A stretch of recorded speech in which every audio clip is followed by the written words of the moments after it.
Welcome to the System Simplified podcast, where we feature top leaders who share stories on how to successfully systemize a business. Now, let's get started with the show.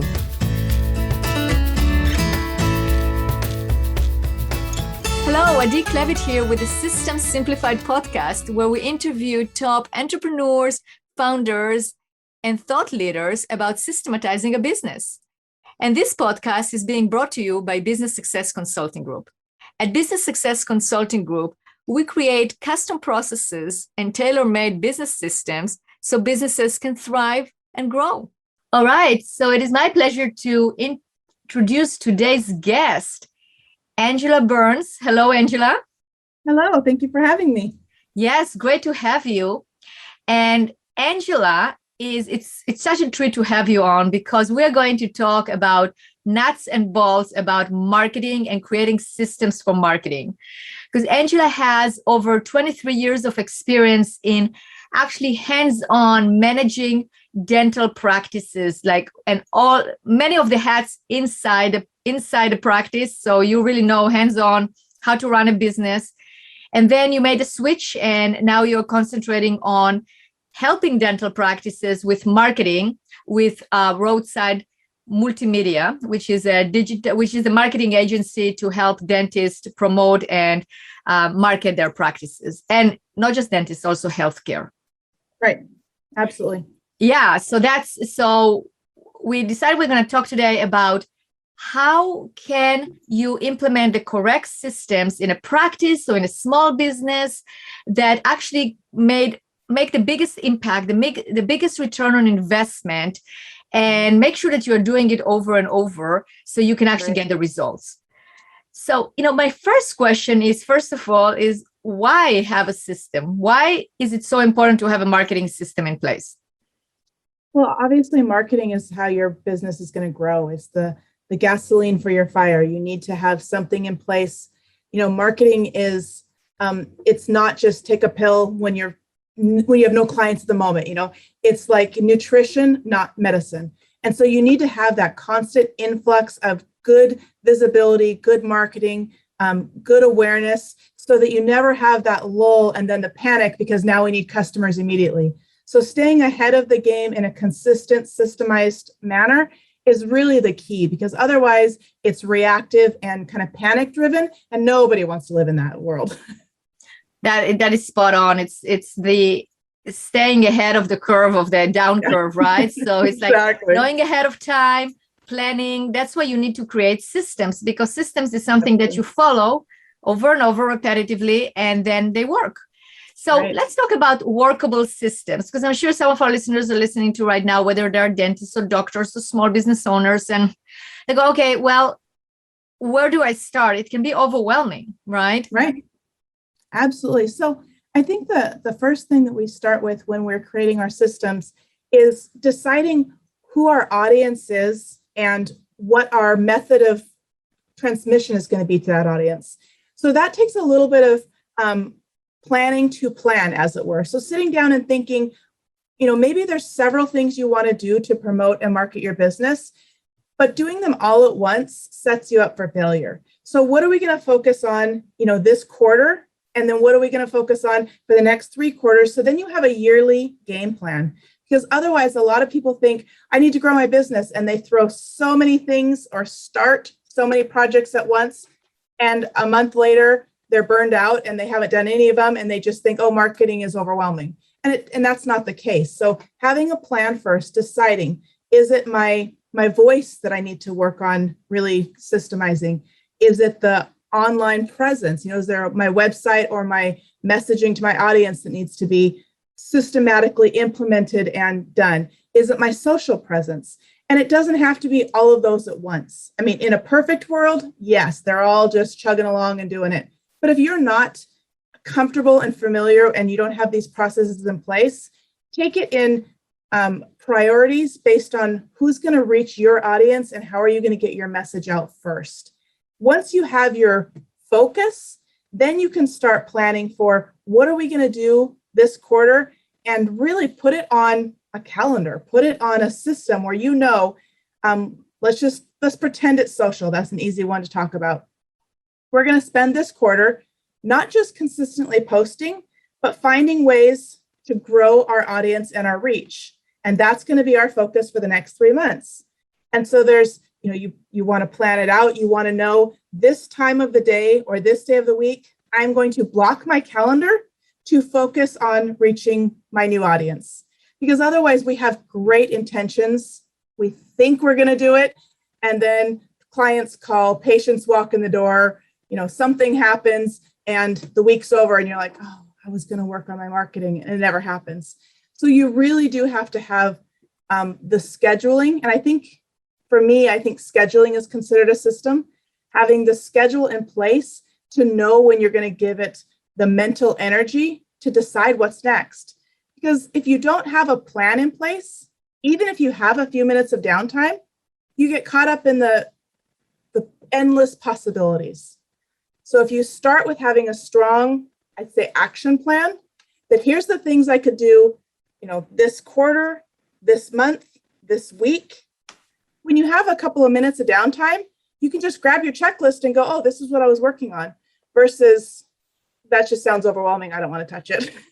I agree. That's also one of the techniques or one of the, let's say, one of the secrets for time management or attention management, right, is to have a plan, because otherwise you just sit there and you're overwhelmed. You need to do your marketing, but you go, oh, I have so many things to do. And then you just put it aside and don't do it. So another day went by, as opposed to if you actually do what you just described, you are starting. So a week and a half from now, you already will have social media. Maybe the rest of the things won't be done. But the other option is basically you don't do anything and another week and a half will go by and nothing got done. So I agree. I think having a plan, having a strategy is super important. So we have the strategy, and then what other actions? Let's go over nuts and bolts, because that's what we want to talk about. So I know you are very, very good, you and the team at Roadside, very good at implementing marketing strategies that work for dental practices, for medical offices. But again, it applies to any small business. So walk us through some of those actual marketing things that you do that get you the best results.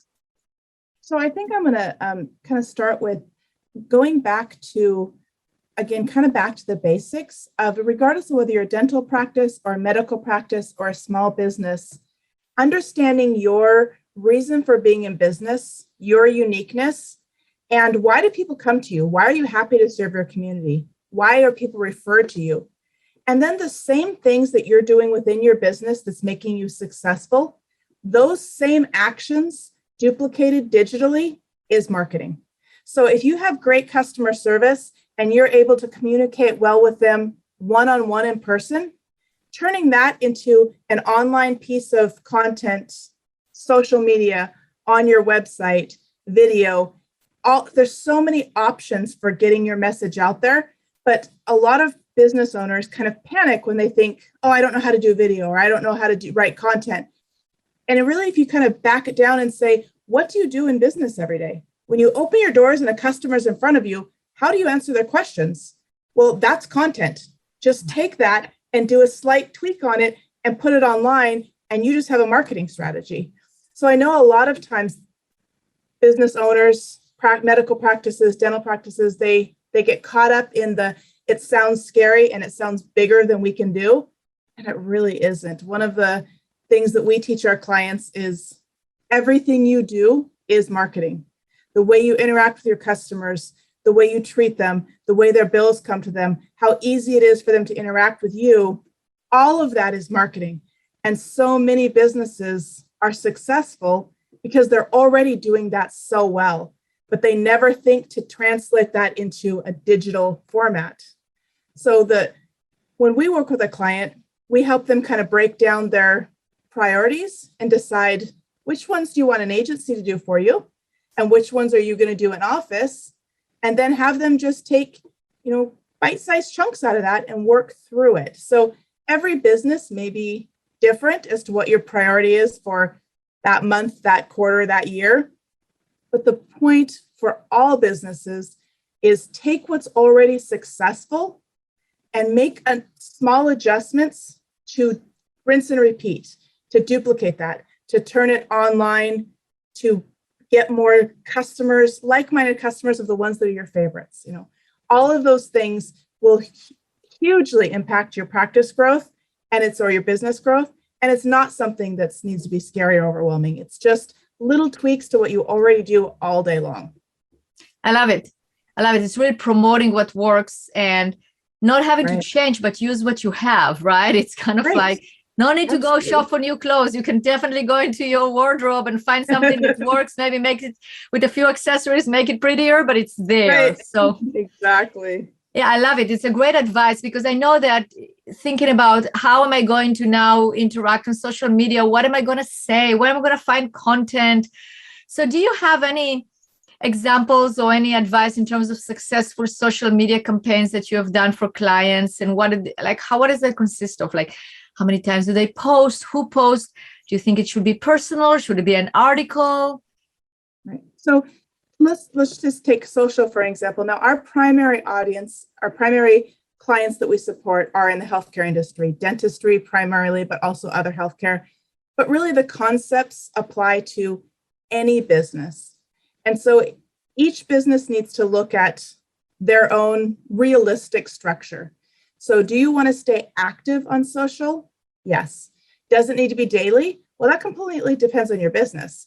Some of our busier medical practices and dental practices, it's probably not realistic that they have the bandwidth to post daily. So for them, it's taking a few minutes a week and scheduling out their whole week of social and let it be set and go because they're not going to get to it every day. If you're a small business, if you're a hair salon, if you're something that has engagement with your customers regularly and maybe a bit more time, you might be able to do daily posts and have it very successful. So the first part is deciding for your business what's going to work. But then how personal does it need to be? Well, social should be social. So we always say people are wanting to watch your company or your business because they know you. You may have an industry that, let's say dentistry doesn't sound that fun. Dentistry isn't sexy. Why would someone care about a dental website's or a dental practice's social? Because they like the humans in the practice. They like the people that they go see. They connect with the team. And so if you're going to do social posts that are only about a procedure, people are going to get really bored of it. So do a smiling face. Take a picture of the business owner, of the hygienist, of the dentist. Talk about things that are real world and make it social, and your audience will grow because that's what drew them to you. So it's all about building relationships online like you do in the building. So, taking that and just making your social. And I always say, do a mix, have some personalized content, some stuff about your business, about what's really going on. And then, have a little mix, throw in some, this is, World Health Day, whatever it is, World Kindness Day, those silly days that you didn't even know existed, do a fun post about something like that. Maybe share things that are going on in your community. Is there a community event that has nothing to do with your business industry? You promoting it doesn't help you at all, but it does help you if you're being useful to your end user. So talk about something good going on in the community. Hey, did you guys know there's a farmer's market next weekend? How fun. I'm going to get apples. What's your favorite thing? Just making it engaging and making it valuable to someone who wants to read it. And then maybe throw in something fun every now and then. Especially healthcare, our practices get a little stuffy sometimes. And we're like, it doesn't have to be about teeth. Make it fun. Talk about something, do a joke, do something that's just engaging. And then your audience will want to keep watching you. I love it. I think you just gave us so many good points here. It's like, make it personal. Like, I remember one time I saw a post by a client that they decorated their office for Halloween and they actually posted it. It was fun because you can see that the office is like, they really did a lot of fun things there, right? Or there was a picture of the dentist with a little kid with a trick and treat, of course. Everything very healthy, but you see that and you put it there and you go, oh, wow, okay, yeah, this is nice. And of course, you have to get permission to have pictures of kids or anything. But, it was fun. It was personal. And I like the idea about promoting something in the community. So it's just the image, it just shows people who you support, right? So let's say there is a blood drive, or there is some kind of food drive, so that's one thing. Again, you can have, let's say there is a local food drive, and you show, that, you collect it in your office, and you have pictures of all the food that you are collecting.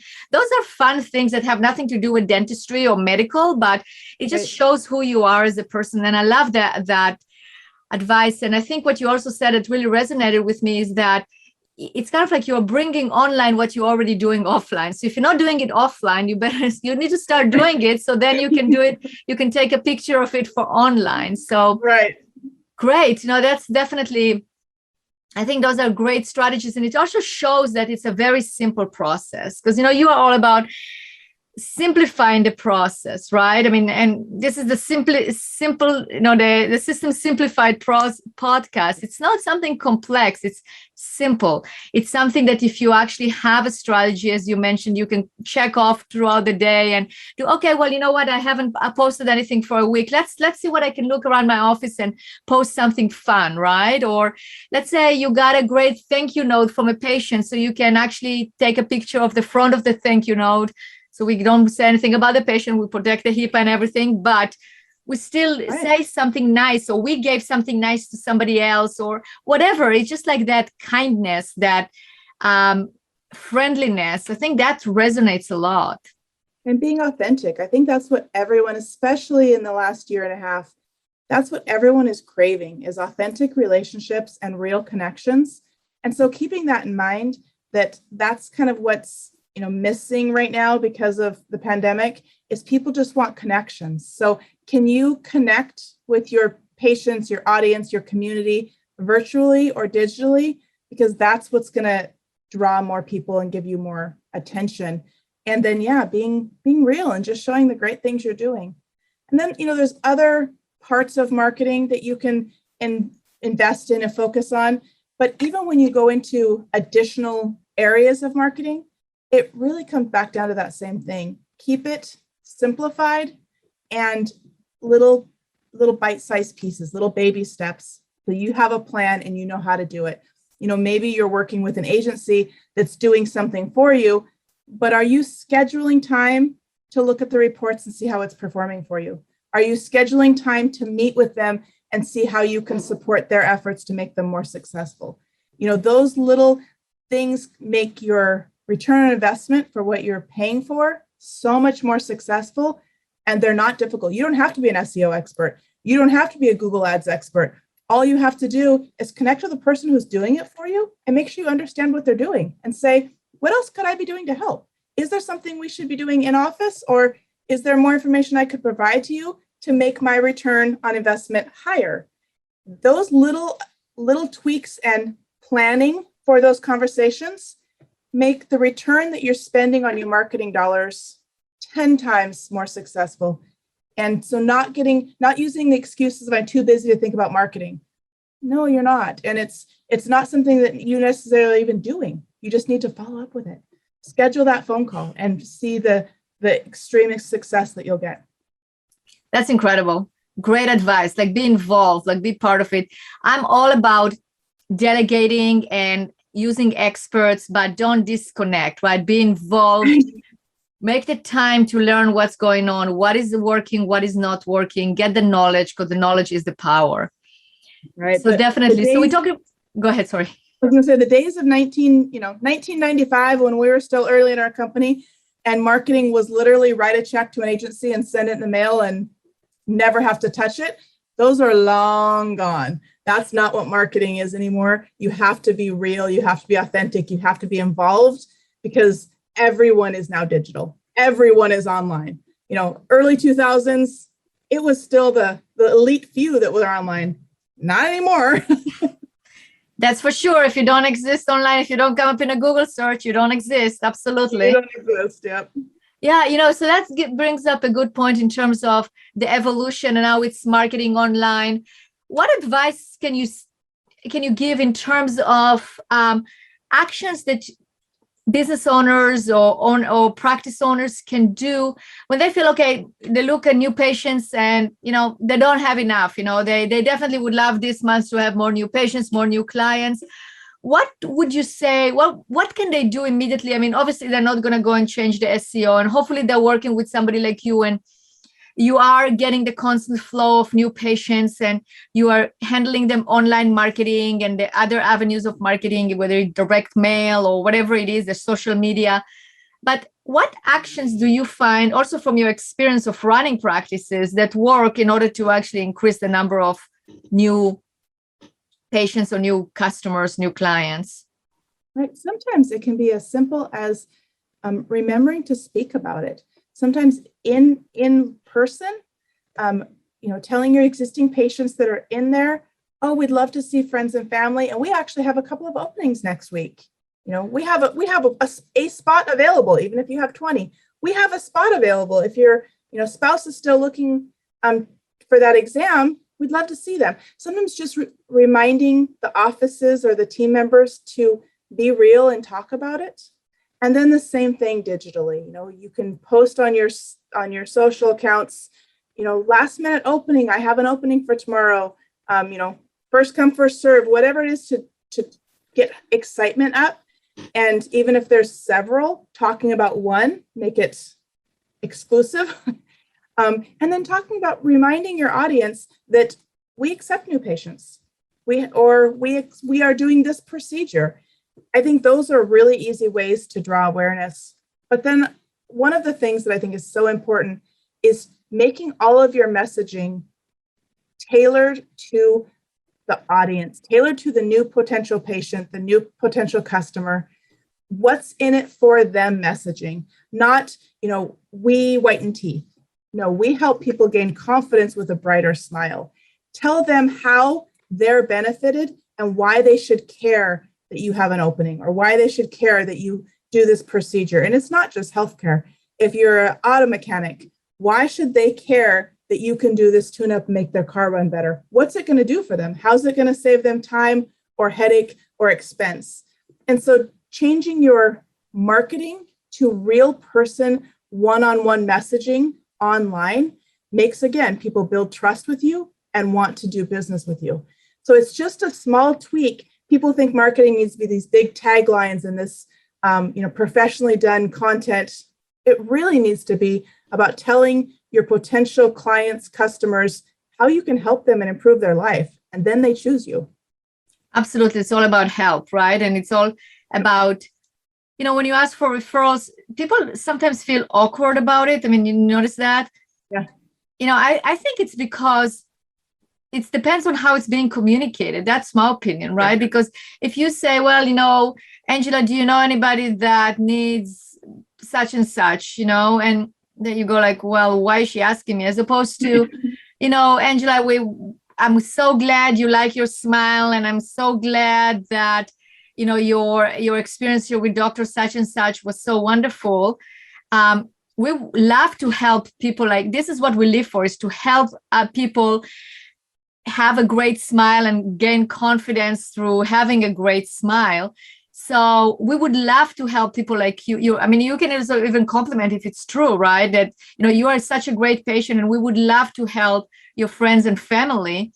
So if you know of anybody, feel free to give the card, and you give them a business card to give to them, or online now, because you're not going to see them in person. So what's your take on it? Like, why do you think people are embarrassed or feel back off of asking for referrals?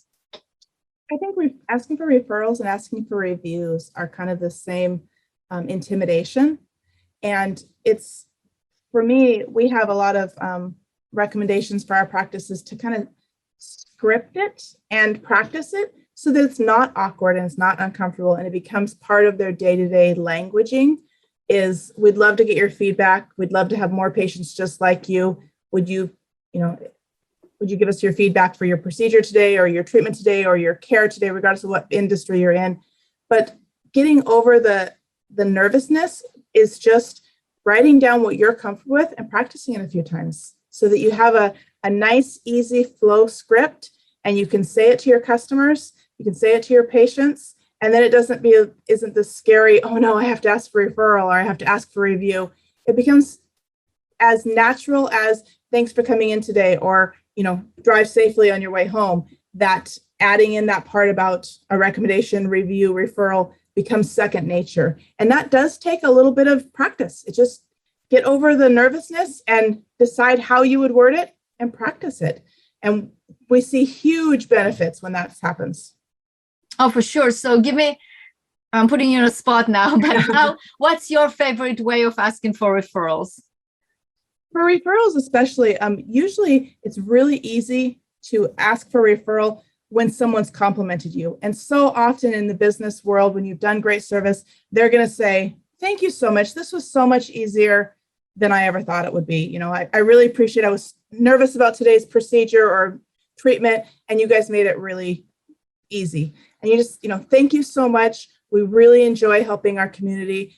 If you know anybody who would like to receive this level of care, please give them our number. We would love to have them as a patient, or a customer or a client or whatever business you're in. Just having a sentence or two that says, thank you for acknowledging that we're trying to serve you to the best of our ability. Please have your friends come in because we'll do the same for them. Just being authentic. I think it's beautiful. It came out so natural, so easy, not pushy at all. And it's like, yeah, why not? We want to help each other. We that's how the economy lives, is by actually referring one to another. And sometimes, people are very fast. Some people are fast at posting a bad review, but not everybody is very fast at posting a good review. And, and I'm guilty of it. I don't post bad reviews. If I have a grievance, I will handle it offline, unless I don't think in the whole time I don't go and give a 1-star review, because I think it needs to be handled offline, unless really, I believe in it in terms of like, if you want to warn others, because really this is like a problem, but then hardly happens. But I'm a lot of time I'm enjoying things and I go, yeah, I should give them a review, and then I forget about it, right? But when somebody actually reminds me, or I get a text, or especially if I get one of those texts with an easy link, I would do that, because I want other people to know. And when I shop for something, I read the reviews. And if I don't see a lot of good reviews, I will probably start shopping somewhere else. But I think it's also a matter of giving the reviews. So it is really, if I'm enjoying something, I want people to know. And I personally, when I write a review, I try to make it meaningful in terms of asking the questions that I had before when I was shopping, to make sure that, it's being answered, because I look for specific things. Does it do that or that or that or that, right? So I go, oh, okay, so I do try to do it like that. So I think there's nothing wrong in asking for, I know there's nothing wrong in asking for reviews or referrals. It's just a matter of disciplining ourselves and just move outside of our comfort zone. Right. And also there's so many digital resources to help us. Let's say it's review, I'm speaking from medical healthcare, but from every industry, there's likely a platform or a digital solution that's going to make your life easier. So if you're not using it, take a second to evaluate, is there something that could make the review request process easier on me? Or if we have one in place that automatically sends out a text reminder asking for review, and it's not working, we're not getting any, then maybe we should stop and evaluate, is this the right platform? Because they're not all the same. They may on paper look like they do the same things, but some are more successful. So if you're asking for reviews or asking for feedback after an appointment and it's not showing up on Google, maybe it's time to reevaluate the third party you're paying for. But so often it's a simple taking a moment to look at what you have in place and make sure it's the right system, the right solution to make your job easier. And then when you have the right solution, you can kind of sit back and relax and work with it instead of doing all the work for it. Absolutely. Wow. That's such a great piece of advice, in terms of we need to use the automated tools, but we need to make sure that the automated tools are actually working for us. Right. And I'm sure you can help your clients with setting up the automated tools, figuring out the right systems, and making sure that everything is in place. And that's also, it's knowing And for those listeners that listen to my podcast, I'm a big advocate of stay in your lane, find a trusted advisor that can help you. And, why have to do all this research and spend numerous amount of hours where you can actually shine in your own super, genius zone, and then let the others, the experts do what they do. So, Angela, you definitely are an expert in your industry. I mean, this is amazing, like the amount of knowledge that you have, the amount of care that you have for your clients, and really you're just so down to earth. You want them to succeed, no pretentious, and it's just like, okay, what do you need? Let's do it. And this is how you do it. So I can listen to you talk about it for hours. So if our listeners would like to contact you, how would they do that? Roadsidemultimedia.com, roadsidedentalmarketing.com. Go to our website. You can see what we do, how we help customers, and there's contact Angela all over the website. So just click the link and schedule an appointment. And you don't have to be shopping for a new agency. If you just have a question, is my marketing working for me? Do you think this is something I should implement? You can email and ask the questions. We really are here to serve our community and to help. And so we have website analysis that are no charge. We have consultations. So if you're just wondering, is there something I should be doing that would help me get a higher return on investment? Ask. We're here to help. That's awesome. And I think this podcast is not going to be complete without giving a shout out to, I would like to give a shout out to Ken and David from the Prepared Marketing Group, the Prepared Group, because they introduced me to Shannon McKay, who introduced me to you, who is actually the owner of Roadside Multimedia, and also HipCat Society, and I interviewed Shannon for my podcast, and I know you're involved with HipCat as well, right? So it's an amazing app that allows small businesses to be able to be in charge of their own marketing by walking them step by step how to set a marketing strategy and what needs to be done. And are you the one doing the videos in the HipCat?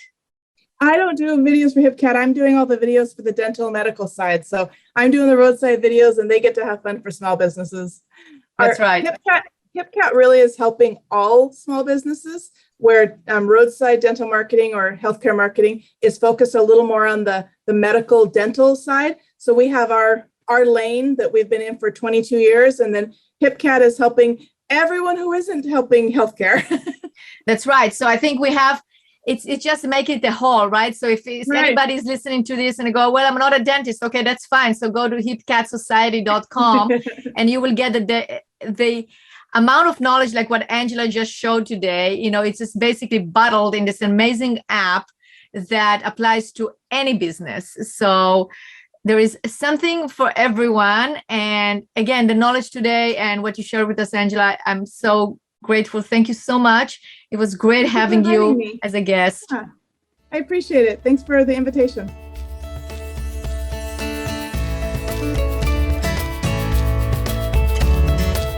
Thanks for listening to the System Simplified podcast. We'll see you again next time, and be sure to click subscribe to get future episodes.